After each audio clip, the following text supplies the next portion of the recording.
Marsch gibt's unter das wirklich zum Hobby gehen schon seit mehr wie 20 Jahren wollte ich immer eine Energieertraghaus hun hat eigentlich nicht möglich als zu 100%, aber kann ihn aber ganz viel den Energiebedarf reduzieren, an dem das ihn selber Energie produziert, ne?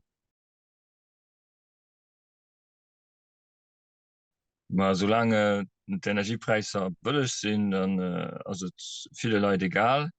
An Zillo ziemlich gené 50 Joer hier die Ölechkris 73, wo verschiedene Autoen zum Beispiel net hun Difte fuhren an wo Preise eben noch uge zu sehen.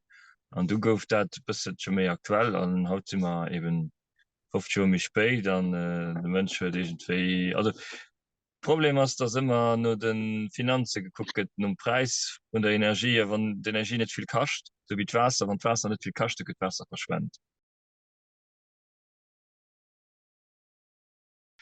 Mal einerseits gibt es ja die offiziellen Informationsquellen, Klimaagence, für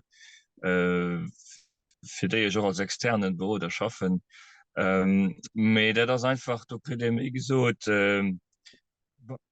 Kredit gesot war de vu Prime kret, war de vun Hëlle verkret an se hun, aber äh, et gëtt awer nach also dat das die offiziell seit mir et gëtt awer nach en ganz pracht die aner Anwendungen wie zum Beispiel e Balkonkraftwerk, wat vielleicht kun net kennen, dat das van der G2 Panoen op garden heise man und de Balkon wo ich vu kein Firma brauch, wat ich kann selber ma.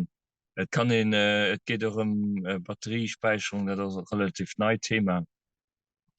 Dat gëtt schon mir lang wissen zum Beispiel an der Schweiz op der Alm seg Hütt wo kein Strom ass, du goufet dat schon seit 34 Joer, dats du bist Strom mat der Sonne gemet gin ass mé haut gët dat lo wirklich Mainstream zum auch mat der Elektromobilitéit as ëmmen an wolle, wo bekannt sich de Strom fir sein Auto haut wenn am Summer zu en Gündeel selber produzieren. Natürlich muss ein Auto du himsto, das geht dat net.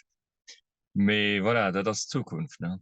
Mir erleben am Fong eng Dekarbonisierung, eng Elektrifizierung von der Heiztechnik, aber auch von der Mobilität.